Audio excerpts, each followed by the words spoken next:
Hey, everybody, welcome to another episode of Wellness Blueprints. I'm Jess Milner. I'm so glad you're here to nourish your roots with me. And today we're talking about one of my least favorite brain tricks, okay? And it's called rejection sensitivity. Whether you have ADHD or you're in perimenopause, you're just a human with a nervous system, I think you're probably going to relate. So I am a master nutritionist, a functional blood work specialist, and a quantum energy healer, which means I deal a lot with different emotional aspects of life and how those things really do just come out in full speed with everything in our lives, health wise and what have you. So, I mean, rejection sensitivity dysphoria, it's not simply just disliking rejection because nobody enjoys that. I mean, it sucks, nobody wants to be rejected. But this is when your brain perceives the rejection like way more intensely than it actually is warranted. Okay. So, many people with ADHD experience this, or they report that they feel this way. And women tend to notice that it amps up, it gets louder as we're in perimenopause and menopause because hormones and neurotransmitters are shifting, okay? But not everybody experiences this, at least not to the extent that some of other people do. And it's definitely not something that we're going to be diagnosing on a podcast, but you might, I'm thinking most people probably relate to this in one way or another, okay? Because we look at these things, we look at everything and we see the facts, but then we make up a story to go along with it. So it's been kind of coming up to me a little bit more often lately because I've noticed that I'm starting to think that like my kids hate me as they're getting older because like my daughters are teenagers and it's like, well, they're their own person now. And so I'm thinking to myself, oh my gosh, my teens hate me, and I mean sometimes they're pissed off at mom. I mean it happens, but they're still hanging out with me. They'll send me texts, we go shopping, they're telling me about their day. So the evidence really is not supporting the story, okay? So, when something happens that makes you feel rejected, you have facts and then you have the story that you tell yourself. So the facts could be, I wasn't invited. They didn't text me back. That can be really sucky. Oh, this person is very quiet. Or somebody unfollowed me, or like, somebody unsubscribed from my email or whatever. So then, those are the facts. So that happened. Okay. But then we start to tell ourselves a story. Well, they hate me. I'm too much. I don't belong. I'm excluded. It was probably something that I said, and then you're thinking about something that you said like a bajillion years ago. So, and I want to give a little bit of an example because I did see, and I see these sometimes, there'll be, a poster say like, oh, we need to understand that if you are invited at the last minute, that you were never really wanted and you were like the bottom of the B list and we shouldn't want to be around people that didn't want to be around us. And then the comments are full of everybody with their stories. Yeah, because they hate you and blah, blah, blah, blah, blah. And I see, I mean, it's coming from such a place of hurt, I mean, these are deeply held emotions and fears that are just shaping the way that we look at the world. And I want to give you a couple of examples of how it doesn't always mean that somebody freaking hates your guts. Okay. So a couple years back, when one of my sons was having a birthday party, and he has a summertime birthday party. We were having a party over at my mom's house with like swimming and what have you. And the morning of the party rolls around, and my son was asking, and he said, "Oh, is so and so coming?" And I was like, "Oh my gosh, I completely forgot to send the invite to so and so's mom." So, I mean, I had made like a little graphic or whatever, like, come to blah blah's birthday party. Okay. So I was like, oh my gosh, I forgot to like text this to her. Like, I didn't write her name on the list and I meant to, and I felt awful. But like, this was an actually like complete, like, I did not mean to forget. I did not mean to exclude her. And I felt like a total freaking ass, right? So I sent her a text. And I was like, listen, here's the thing. Like here's the graphic with the invite. I was like, I meant to send this to you like 2 weeks ago. And I don't know what happened. I am terribly sorry that I completely forgot to send it to you. I did not mean to exclude you and your daughter at all. So I completely understand if you can't make it, whatever, but it's today, blah, blah, blah. If you can make it, that's great. And actually they were available. And she was like, oh, sure. Okay. No problem. We can actually make it. And she did. Like they drove down and they made it to the party. So I mean, she could have looked at it and just been like, well, you don't like us clearly. Or other people can look at it from the outside and be like, wow, why doesn't Jess like that lady? Like, what did she do to her? Oh my God, Jess is such a bitch. So you can create all of these stories and decide that there's like some hatred there. And it's not necessarily always the case. I'm gonna tell you another little story. When my husband and I got married, we got married in October, and we spent 10 months planning this wedding at least, right? And we got married in October. And then, December rolls around, and my in laws got a Christmas card from a couple that lived a few hours south of them. They had moved away a couple years before. And these were some of like their best friends. Like my husband was like, "Oh my gosh, like these were like some of my parents' best friends growing up. Like when I was growing up, like when he was growing up, they were like these people were around, like they hung out a lot." And like they get this Christmas card in the mail, and my in-laws were like, "Oh my gosh, we forgot to invite them to our son's wedding." Like they felt off. They were like, "Oh my gosh," like it just out the head, like out, fell out of the head, And of course, so she had to apologize, and they're still friends.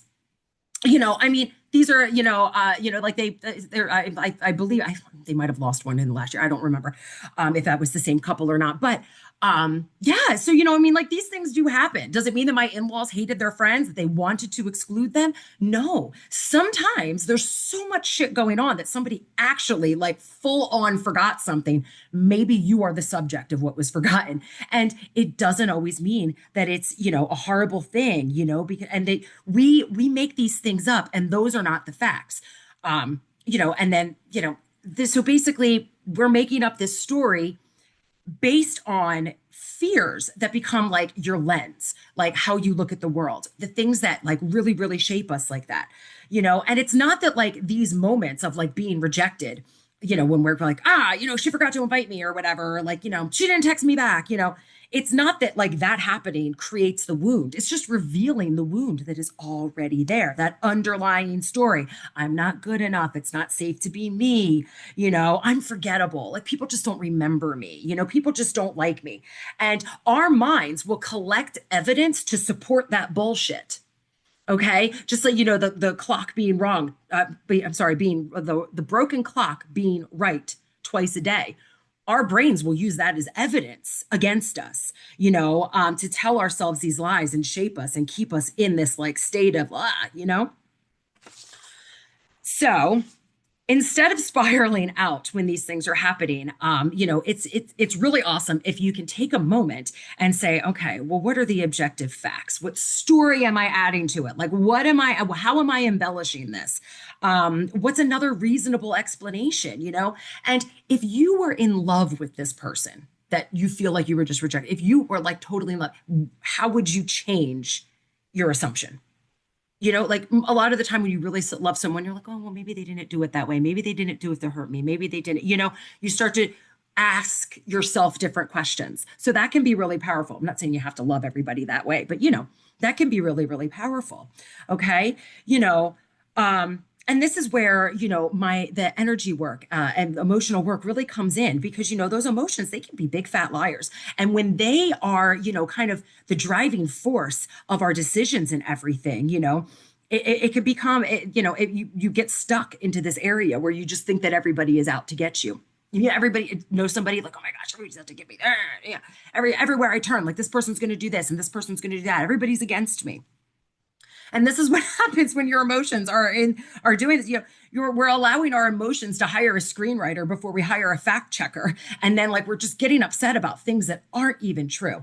So, when we go in and we are finding and releasing these emotions and these different like aspects of energy that are just stuck in our all throughout our energy flow and our fascia, when we start to release those things, we're going to start to be able to be more aware and be able to take a moment to take a step back. Because sometimes when you're starting to spiral out, you're not like up in your mind enough to like not spiral out. You're just like, well, that's it. Everybody hates me and I'm just going to go on my tyrant.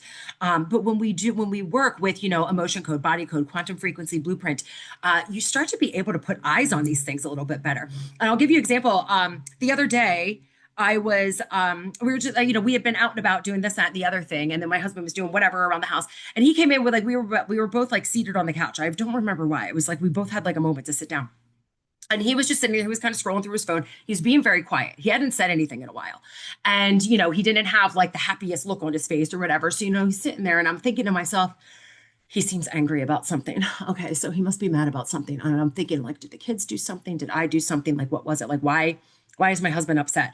And I'm starting to think like, oh, do I need to walk on eggshells? And not like he would like be mean to me about anything, like I don't need to walk on like eggshells because he's in a bad mood, but I'd be like, I want to be able to cheer him up kind of a thing. But, I'm sitting there thinking about it and I'm like, yeah, well, what's going on? Did he do anything? And I couldn't think of any reason why he would like be upset about anything. And right as I was, thinking all of this, he kind of like starts laughing at something that he was looking at on his phone. And he's like, oh, I got to show you this. So he shows it to me. And then he puts his phone down and he has to tell me this whole funny story about something that happened the other day. And I'm realizing as he's talking to me, I'm like, he wasn't mad at all.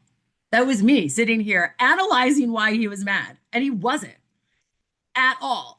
So this also brings me to like a resting bitch face kind of a thing. Maybe she's not mad. Maybe he's not mad. Often we just kind of look that way because we're exhausted or something like that. So, it's our perception, we're like, oh my gosh, somebody must be mad because one time when they were quiet, they were mad. Well, sure, sometimes when we're mad, we get quiet. It doesn't mean it's the truth every single time. Okay. So, you have your facts and then you have the story.